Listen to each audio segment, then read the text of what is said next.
రోజు మీరు నిరసన తెలుపడానికి గల కారణాలు ఏంటి?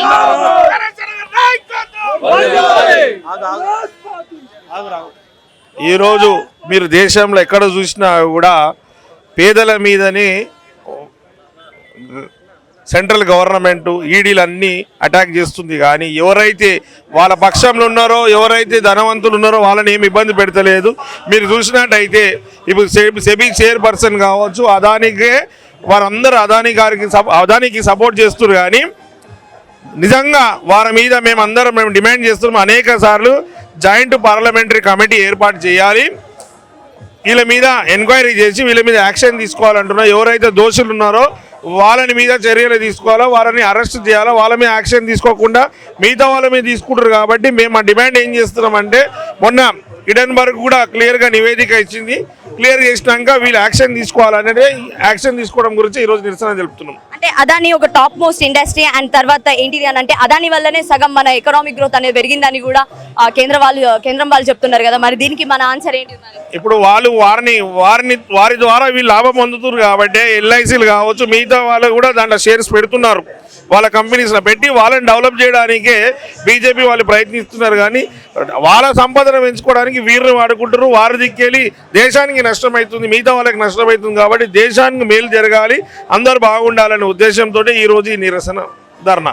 సార్ చెప్పండి, అసలు ఏంటి ఇప్పుడు సిచ్యువేషన్ ఏంటి? ఎందుకు మీరు ఇప్పుడు హఠాత్తుగా ఇంత ఈడీ దగ్గరికి వెళ్ళి మీరు ర్యాలీ చేయాలి అని అనుకుంటున్నారు? హఠాత్కేం కదమ్మా, అదాని మోడీ కలిసి ఆడుతున్నటువంటి ఈ వ్యవహారంలో దేశ ఆర్థిక పరిస్థితికి విఘాతం కలుగుతూ ఉంది.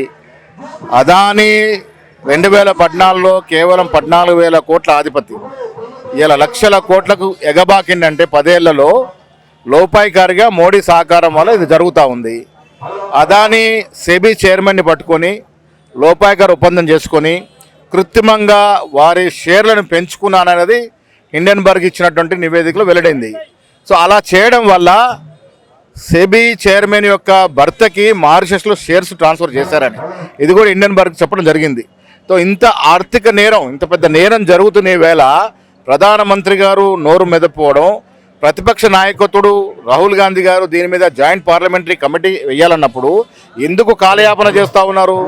మీకు లోపాయికారి ఒప్పందం ఉంది, మీరు ఇచ్చిన వెసులుబడి వల్ల అదాని పెరుగుతూ ఉన్నాడు, సామాన్యుడి యొక్క ఆర్థిక స్థితిగతి తరుగుతూ ఉంటే బడా వ్యాపారుల స్థితిగతులు పెరుగుతూ ఉన్నాయి.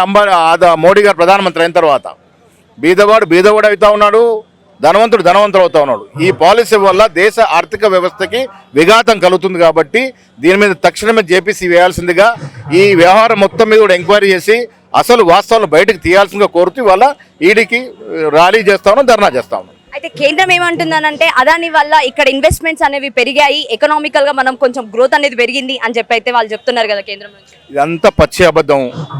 అదాని ఒక ఆర్థిక నేరస్తుడు. దేశంలో ఉన్నటువంటి ప్రభుత్వంలో పెద్దల సహకారంతో ప్రభుత్వంలో ఉన్న లొసుగులు ఉపయోగించుకొని అదాని ఒక చిన్న వ్యాపారస్తు నుంచి ఇంత పెద్ద స్థాయికి 10 ఏళ్ళు పెరిగాడు. మీరు చెప్పండి, 10 ఏళ్ల కాలంలో ఇంత పెద్ద గ్రోత్ ఏ విధంగా సాధ్యమవుతుంది? లోపాయికారి ప్రభుత్వం యొక్క సహకారం వల్ల కృత్రిమంగా అడ్డదారులు దొక్కి అదాని అనే వ్యక్తి అంచెలంచెలుగా కాకుండా ఒక్కసారిగా పెరిగినాడు.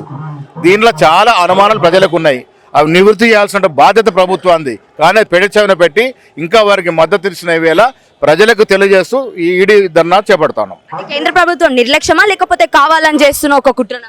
కేంద్ర ప్రభుత్వానికి ఆదాయాన్ని పెంచడం వల్ల లోపాయికారిగా లాభం జరుగుతూ ఉంది. ప్రభుత్వానికి అంటే బీజేపీ పార్టీకి, బీజేపీ పార్టీకి లోపాయికారిగా లాభం జరుగుతుంది. కాబట్టి అదానిని నెత్తినేసుకొని తిరుగుతూ ఉన్నారు. ఇది బీజేపీ పార్టీకి లాభం జరుగుతుంది, అదానికి లాభం జరుగుతుంది, కానీ సామాన్య ప్రజానికానికి దేశ ఆర్థిక వ్యవస్థకి విఘాతం కలుగుతూ ఉంది.